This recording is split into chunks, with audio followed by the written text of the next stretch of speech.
Hey there, in this video we are talking about using pseudocode and flowcharts to design C++ programs and also digging into the details of binary number storage and some other issues. So in the Gaddis C++ book, this is Appendix D and Appendix I of the current book, and also some other bits and pieces and other locations in the book. So it's a little bit of a grab bag at this point, but I think that this is interesting and useful information before we go on to the next part of the course and our programs start to get at least a tiny little bit more sophisticated. We want some tools for deeper understanding of all of this before we go on. So first of all, pseudocode, right? So this is a design technique when you are developing a slightly more complicated program, maybe with a team. And so what a lot of people do is we design our programs initially maybe on paper, or maybe on a whiteboard, like in an office with team members, or maybe a digital whiteboard online or something. So program design is often expressed in a cross between human language and programming language that we call pseudocode. It's kind of code, but not really. There's no formal rules to it normally, but we're kind of expressing the main ideas of what we want to get done, kind of sort of in English, frankly. Okay. So the strategy that's recommended is you do your initial design in pseudocode with your team members, and you use those directions in the pseudocode as comments in your program, and you type those first. Once you've got the comments for directions, then you fill in specific code statements. You know, it's a little bit like the labs that we do in our course, actually. If you're one of my students, we have these labs that are kind of halfway filled in, and you have these comments that say, fill in the code to get the user input, and fill in the code in order to, print out the decimal 2 places and stuff like that. So you're setting yourself up with the same kind of thing of putting in comments first for directions so you don't forget what you're trying to do. Then you fill in the actual detailed code later. It's a really good idea. Here's an example. Let's say I want to make a paycheck program to print out, users' paychecks on a weekly basis. So my pseudocode could be, and you notice this is all in English, could be I'm going to get the number of hours worked from the employee. Then I'm going to get the hourly pay rate. Then I can actually calculate the pay, which is obviously multiplication. And then once you have that, you can actually display the pay. Now, for what it's worth, if you do go back to program 1.1, the first full program we ever looked at, those are the comments. Those are exactly the comments in that program. So what I could do is I could do this first for my design and then come through and go, okay, getting the number of hours worked, I know that's going to be a count line for a prompt and then a sin line to a variable, right? And get the hourly pay will be a couple statements and so on and so forth. So there's a best practice for developing, slightly complicated programs is write the comments first. Design in pseudocode, write the comments first, then write the actual statements. So I find that for beginning programmers, they have the impression that the comments are something just because your instructor is picky for some reason, and they write the real code first, and then they need to write the comments later because they weren't really thinking about it. But professional programmers are probably going to do it the other way around. We're going to design, we're going to comment, write the overall goal in the comments, the big picture, and then you get down to the nitty-gritty with the actual C++ code after that. So that's what a lot of us do. Maybe not everybody. I suppose for really super simple things, you can just think the whole thing in your head, then you can just go ahead and code it up, I suppose. But for anything any more complicated than that, again, in an actual workplace working with a team, you would design first, kind of in English, and then the programming language stuff comes later. Okay, so think about that. I will say that, in professional journals and articles and graduate school, usually programs are communicated in pseudocode because there's hundreds of languages in the world, and any programmer worth their salt can take pseudocode, which is in English, and translate it into their language of choice. If it's C or C++ or Python or Java or whatever, right? We can take our pseudocode and then translate it in the language we need. So most, books, most advanced books or academic articles or papers, the algorithms are presented in pseudocode. That's the common way of communicating this stuff, actually. Okay, now another design tool, and I'm sure you've heard of this before, is flowcharts. So of course, a flowchart is a diagram that shows the logical flow of a program. Quick little example here for debugging a lamp that doesn't work. So the program, the algorithm starts at the top in the top box, and the issue in this case is the lamp doesn't work. You follow the arrow there. A diamond indicates a decision. So in this particular case, first of all, it's recommending you check whether the lamp is plugged in. Now, if the answer to that is no, you go over to the box on the right and you conclude with this result, well, plug the lamp in, doofus, right? But if the answer was yes, then you flow down to this second question, which is the bulb burned out? And if the answer to that is yes, then the conclusion is you should replace the bulb. But if the answer is no, it's going to go down and you're probably going to need a new lamp is what you're going to need. Okay, so very simple. You've seen that kind of thing before, a flow chart. So, am I going to say we make a flow chart for every program ever? Absolutely not. But for certain kind of intricate logic or steps, it might be handy to look at a flow chart to see exactly what's happening. And in the next part of the course, every additional C++ control structure, I will show it to in flowchart form, hopefully to give you a visual sense of what's happening for the flow of the control. So do be ready for that in the next part of the course as we look at chapters 4 and 5. In the Gaddis book has an appendix specifically on this. It's a digital appendix that comes with the instructor materials. So I provide this to my students on Blackboard in a zip file. And it's only about 4 or 5 pages, and it goes through the various symbols you would expect to see in a formal flowchart. So I would ask my students to read that section before we come back to the next part of the course, because we'll see a bunch of flowcharts next time.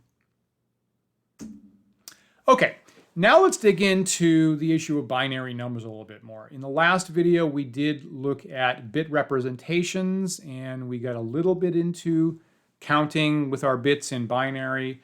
I'm sure that there are a lot of instructors of introductory computing that this might be the very first thing they talk about, day one, where they go, computers are built out of bits. You need to know that the bits form numbers. Let's dig into binary numbers.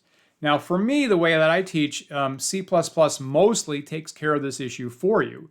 The conversions in the bits to the decimal numbers are just happening from C++ automatically. So this is not information that we actually needed to get started with C++ programming. And I prefer to just jump in and start programming in C++ as soon as possible. But this is a good time now to think about this and details that might be important later on. So I think this is a perfectly fine time to cover this in just 1 or 2 slides. Maybe you've seen this in prior courses before. It's pretty common.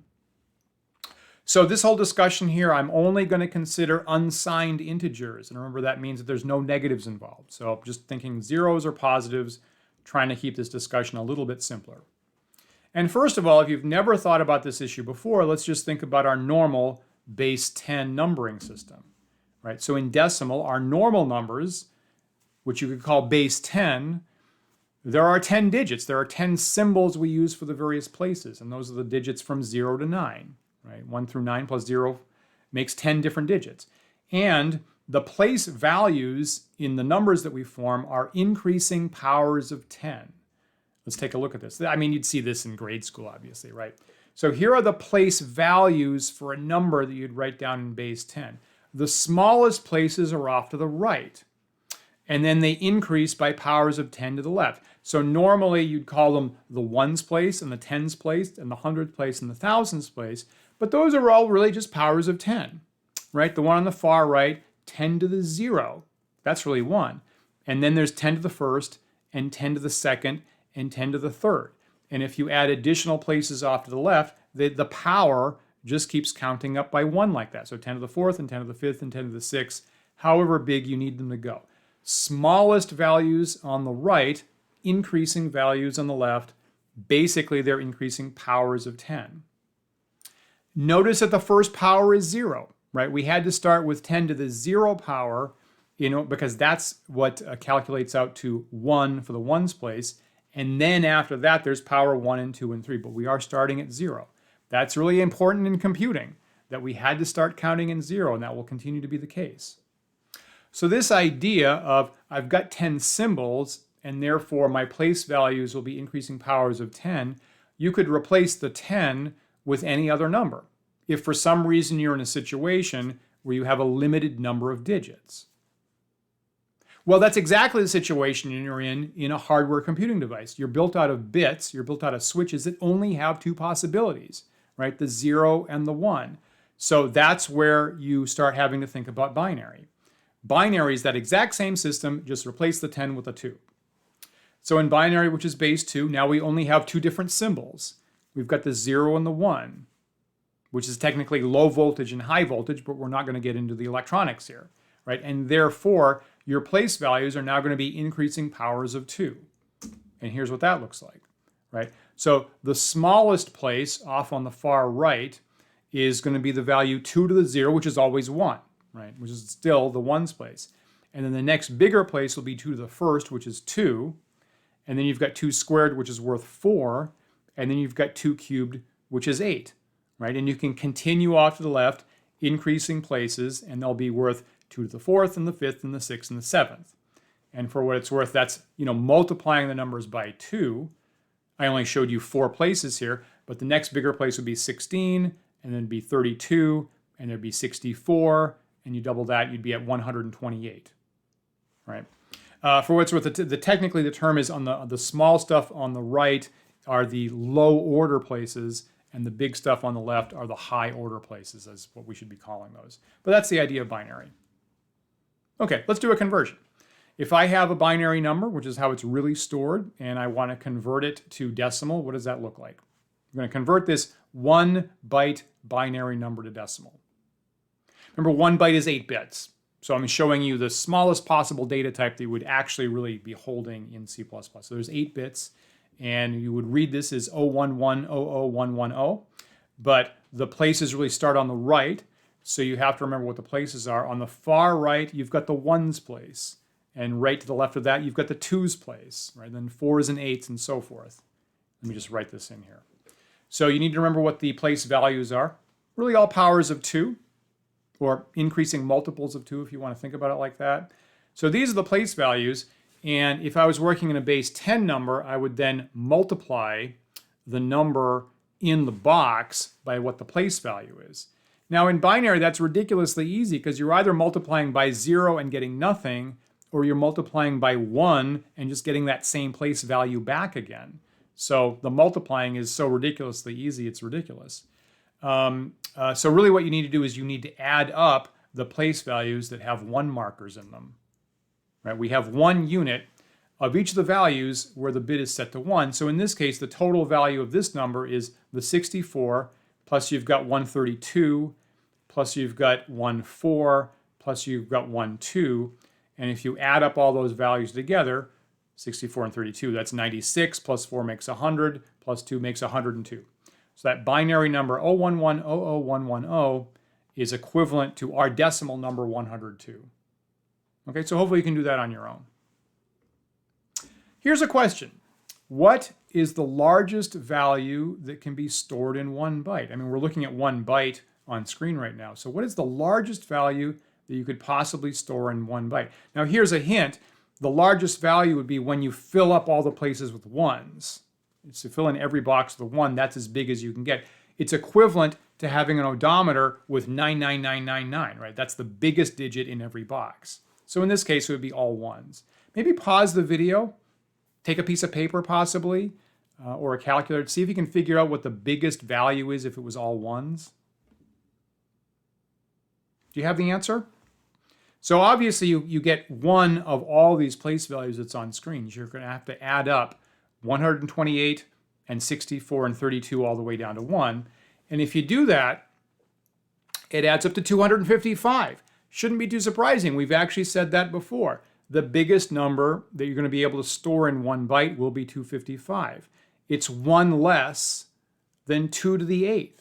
Right? I have 8 bits. The number of possibilities will be 2 to the 8th, which is 256. And therefore, the numbers you can store there will be from 0 to 255. Right? 1 number for the 0, and the other 255 things up to 255. So that confirms it again. Right? The biggest number you can store in 1 byte is 255. As you do computing work in the future, be on the lookout for places where the number 255 suddenly magically appears. Any place you see 255 in computing is a result of somebody storing numbers in a byte and maxing out to the top possible number. So kind of keep an eye out for that in your future career. So if you want to see more about this, that is in book Appendix I at the moment. and it shows you this with unsigned numbers. It also goes into how negative numbers are stored, which is kind of interesting. It's called 2's complement notation. Talks about the bitwise operators that allow you to manage individual bits, like what is this bit? Can I change this bit from 0 to 1 or 1 to 0? Right? Those are called bitwise operators. Bit fields that allow you to kind of manage them a little bit more comprehensively, a bunch of other stuff. I don't think we need to go into that for beginning first semester programming. That detail might be left possibly for a future course that might be called computer architecture or something like that. So at least for my course, all I expect anybody to know at this point is handling unsigned binary numbers that don't have any negatives. And I think that's pretty good to start with. But I will expand on this in a different way. Here's how I'm going to expand this. I also want to talk about hexadecimal numbers. And this is touched on very, very briefly in the Gaddis book in chapter 2. So hexadecimal, hex means 6 and decimal means 10. So here we're going to be talking about the base system that's base 16. Remember that idea of increasing powers, you could use any base. We looked at 10, we looked at 2, you could have used 5. Some people suggest maybe you should use 12. What programmers use a lot is we use base 16. So hexadecimal is the representation of a number in base 16. Now for this, if you want base 16, you're going to need 16 symbols. Okay, so we have to add some extra digits past the 0 through 9. So in hexadecimal, the digits are going to go 0, 1, 2, 3, 4, 5, 6, 7, 8, 9. We need to come up with something else. So we use A, and then B, C, D, E, and F. And if you count them up, that is 16 different symbols, which is what you need. Now, the reason why programmers like this is what's handy is because 2 to the 4th, right, in 4 bits, there are 16 different possibilities. Therefore, one hexadecimal digit really represents a shorthand way of talking about 4 bits. And you know, that's half a byte, as a matter of fact. So this is sufficiently important that in C++ it's built into the core system. And when you're writing C++ code, you can actually write in hexadecimal values. And how you indicate that is you write 0 and then X, and what comes after it is hexadecimal. So here I have a table here to kind of make that clear. So here I have, in the leftmost column, I have some binary numbers using 4 bits at a time. Right? 4 bits starts at 0, 0, and the biggest number you can do is fill it in all with all ones at the bottom. So 1, 1, 1, 1, the biggest number. How you would represent that in hexadecimal is, 0 through 9, and then A, B, C, D, E, F ends there. So 1, 1, 1, 1 is the same as hexadecimal F. And on the right-hand column, I have the same thing in decimal. And of course, that counts from 0 through 9, and then it goes 10, 11, 12, 13, 14, 15 in decimal. So those are all the same thing in any particular row. The important thing, right, and the reason we like hexadecimal as programmers is because it is short. That's the whole point. Hypothetically, if you were trying to work in binary, there's not very much information in 1 bit, right? It's either 0 or 1. So compared to the decimal, the binary is much longer, right? Where I'm counting in decimal, like 8, 9, 10, 11, you need 4 bits for each of those numbers. It's much longer. So if you were actually doing your work in binary, you would go blind. You would go blind with these big, huge, long strings of binary bits, 100, 111, 0011, and it would be very easy to make a typographical error. You would mistype them once in a while. You'd lose track of how long they are, right? And you'd start going blind, and you'd also run out of ink if you're printing these things totally in binary. So most programmers never really literally work in binary. What they work on is hexadecimal, because it's much shorter, it's much clearer, and it's really communicating the exact same information as binary bits. Let's take a look at that. So let's say I wanted to convert. I'm dealing with binary, but it's long and it's confusing. So what would be a better strategy would be to convert to hexadecimal and work in that instead, right? Very, very simple. So here I have, like in item A, I have 1 byte. It's 8 bits. Remember, 1 hexadecimal symbol is worth 4 bits. So what I can do here is I'm just going to split this up in half. Right, here's 4 bits and 4 bits. And I can just look directly in this table and convert 4 bits at a time to a hex digit. Well, 0110, here it is, 0110. Apparently that's the same as 6 in hexadecimal, right? And 1000, I guess that's the same as 8 for a hexadecimal digit. Done. Great. So that big long bit string 01101000, that's just the same as 68 in hexadecimal. Now, for what it's worth, if you actually needed to write that in C++, you would have to prefix it with 0x. Right, so you would actually write 0x68 in your C++ code, or if for some reason hexadecimal numbers were being printed, that's what you'd see on the screen, so be ready for that. But the important thing is really it's just 68. It's so much shorter, and that's why we like it. So maybe pause the video and see if you can come up with the answers to B and C. Right, just split it into 4 bits at a time, and then look up in the table, and there is your hex number. Think you have it? So that first one, again, would appear as 0x68. The second one here would be 0x2d, and the last one would be 0xb5. So hopefully that's what you got out of the table. Now, a totally separate issue would be, what do these look like if you convert them into decimal? And for that, you'd have to do the same kind of calculation that we did from binary to decimal of take the place value, figure out what, take the digit, figure out what the place value is, multiply it, add it all together. For what it's worth, if you do that from hexadecimal, now the place values are all times 16, right? So the place values go 16 to the 0, 16 to the 1, 16 squared, and the actual numbers are 1, and then 16, and 16 squared is 256, I think, right? And so on and so forth. We're not going to do this in this class, right? That's kind of beside the point. The whole reason we like hexadecimal numbers is they're very short and quick representation of binary. So I would not ask you to convert from hexadecimal to decimal. Now let's see one example of very specifically why this might pop up in C++ programming and why we're going a little bit more advanced here at this point, but let's touch on why this might be an issue in future classes. Remember the very first class of this course? We were talking about computer hardware in that first class, and we said you got to know that in the main memory, right, information is being stored in bytes, and every byte has its own numeric address. And we said, you know, most of the time C++ will take care of where is this variable sitting in the main memory. But once in a while, we might be interested in digging into that, and you can do that in C++. Some other languages maybe not, but C++ gives you this power. So on the day when for some reason you want to see the address of where some data is in the memory system, you can do this. Just use ampersand. Put ampersand in front of a variable, and ampersand says, give me the address. Ampersand for the address, and sometimes that's kind of interesting. We should try that. So prefixing a variable with the ampersand returns the address of the variable. And here's the thing. When it prints it out, it's going to be in hexadecimal.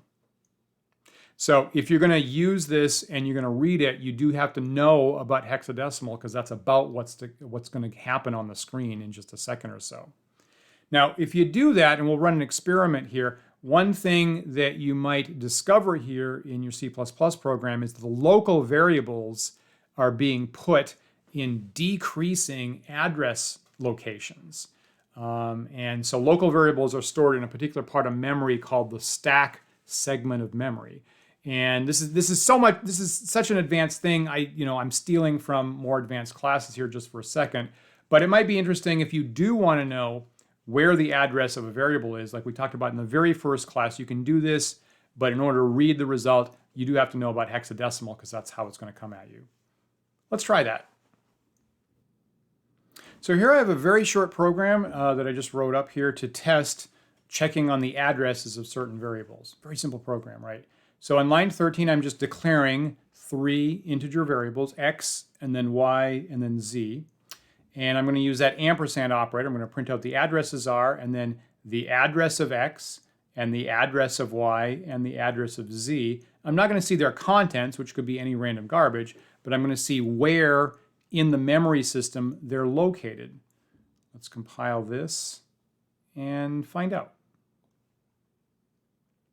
Okay, so the addresses are being printed in hexadecimal like we said. So when I see a number that starts with 0x and it's got some A, F's, E's, and C's in it, right, I know that's hexadecimal. The 0x flags that there.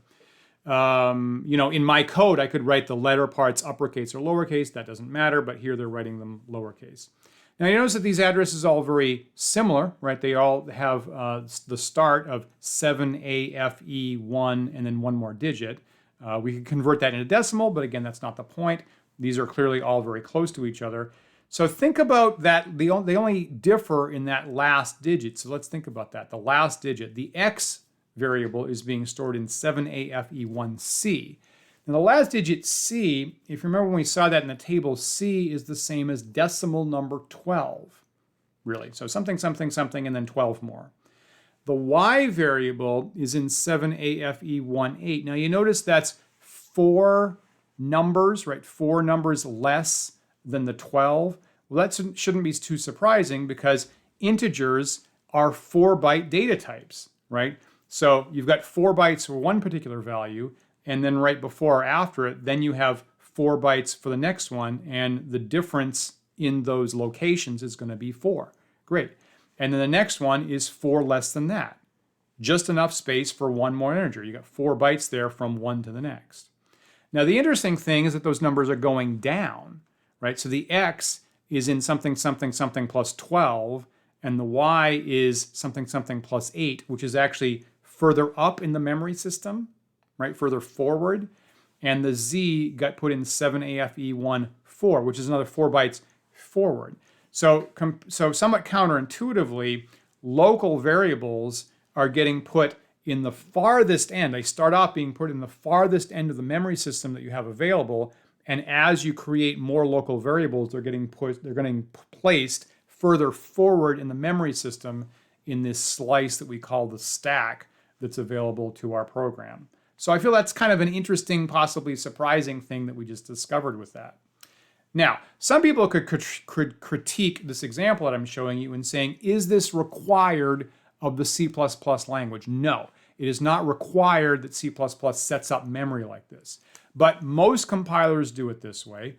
Our compiler does it this way. And maybe someday if we have a really crazy bug or error, maybe with what's called a buffer overflow, this might be instructive or informational to discover why the crazy result is really happening, because local variables are getting placed further forward in the memory locations as you make more local variables. Maybe that's interesting, and maybe that actually is something we'll need to know about our compilers sometime in the future.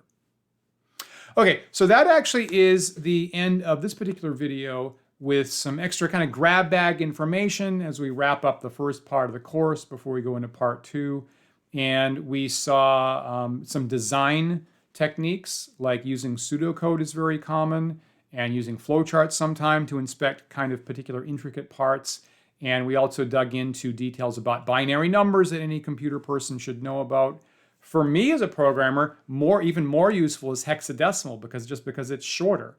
And here you see, if you do real actual stuff in C++ or programming, the information's probably going to come at you in hexadecimal. Like at this point when I wanted to see the memory locations, the addresses of my variables.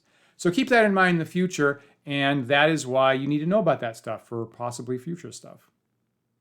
So next time we're going to start part 2 of the course, and we're going to get into chapter 4, which is the control structures part, and we're going to see how decisions get made in C++.